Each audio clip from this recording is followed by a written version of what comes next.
it was defined in Germany under Bismarck. Have you attempted to appropriate any other sense of external thought from Africa? Because you assume Europe was the center of gravity in terms of intellectual thought and being.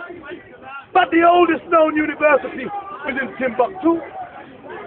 When Vasco da Gama sailed to West Africa, what did he see? Wasn't it a sewage system which he then reintroduced to the West? Algebra! Is it not Arabic? Yes. Did we not have the largest library in the world in Alexandria, in Africa? Yes.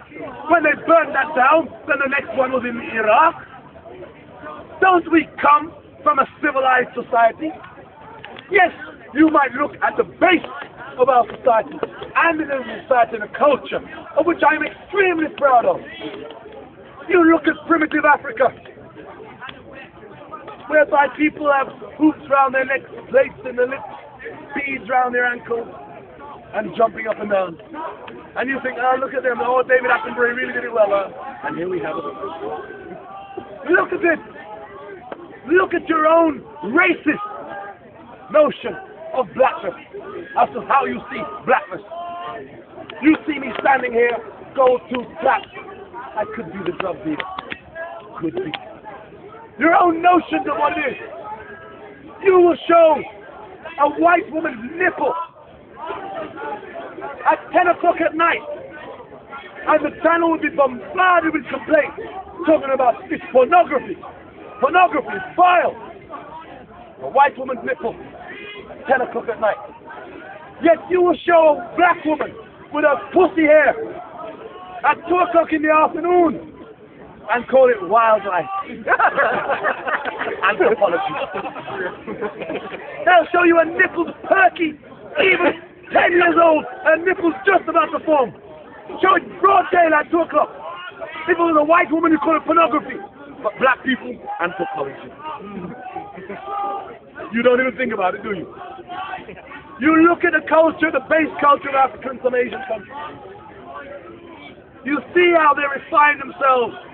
And you think, oh, look at that. They're putting mud in their hair and dyeing it red.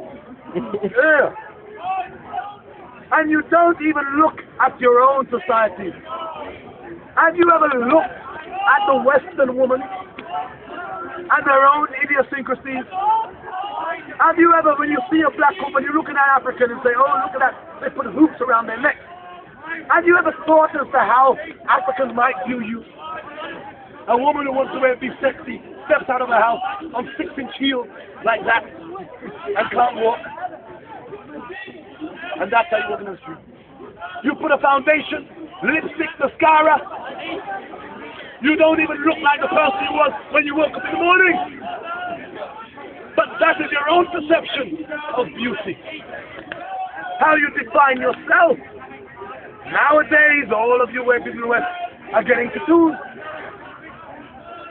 And you think, oh, tattoo, the sailors, we brought out tattoos. No, the sailors brought back the tattoo. From India, from Polynesia, from Africa, where we still use facial scarring and body scarring to define tribes and clans. Back in the day, tattoos had a purpose. Facial scarring, body scarring had a purpose. Now it's become a fashion. But I'm saying to you, what happens is the West appropriates everything and assumes that it all started here. And that is the arrogance of the West. The West is actually brand new.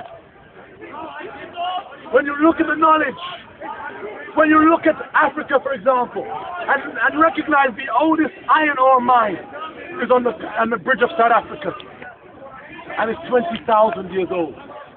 We were smelting iron at temperatures which gives you the precedent for the Iron Age. Think about it. Think about it. It was your racism that would never acknowledge, would never make you acknowledge the African as the original man. Homo erectus. Homo sapiens sapiens. Instead, for generations, white racism told us the Peking man. And so what we as Africans or non-white people have contributed to the development of society, you have never wished to acknowledge. I'm not saying that we black people are superior to you white people. We are. But I'm not saying that. I'm saying we've all made valid contributions to the development of society. And it's about time they're all equally acknowledged. Not one society looking at the other with a sense of arrogance that we've done this. The British did it 400 years. We the English. The sun never sets in our empire. We've done this. And now you look at the Americans. The Americans assume that the world wants everything they have. Yeah, you eat McDonald's. Fuck it. It's through imperialism that McDonald's spread. Look, when you leave Hyde Park today, after listening to the most beautiful speech you've ever heard in your life, beyond my when you leave here today and you want to sate your hunger, you go to Marble Arch. What will you be? What will you be eating? What's there to eat? What's the option? Falafel. Kentucky, McDonald's, Burger King, no longer. Pizza Hut. All of these American establishments. But I'm glad to say things are beginning to change. The empire, the sun has begun to set on the American empire. Back in the day, your children would say, can we go McDonald's? Can we go McDonald's? Can we go McDonald's?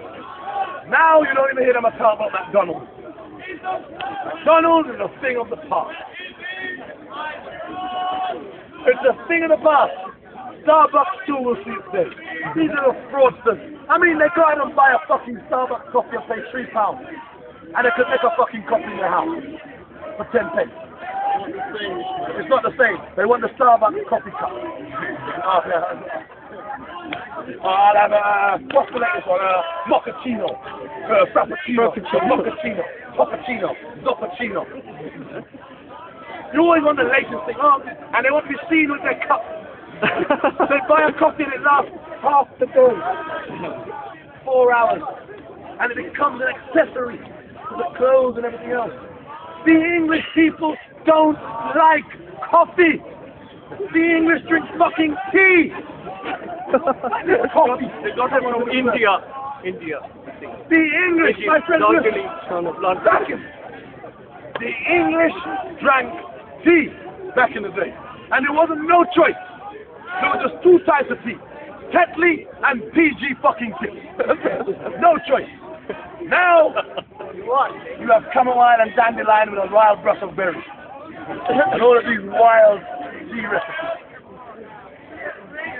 The British drank tea, not coffee. Coffee was American. And you can see the wave of cultural imperialism as it seeps here into England, and the British stop it up with it. Mr. Speaker, Tony Blair said to Bush that the tea here is not good. Did you see that on the news? The tea isn't good. Did you see? And he also said, I just love McDonald's and I love American coffee and everything you Americans do. I love you. What a I mean, every American president has to have their bitch. Yes. I mean, Bill Clinton had Monica Lewinsky sucking his dick.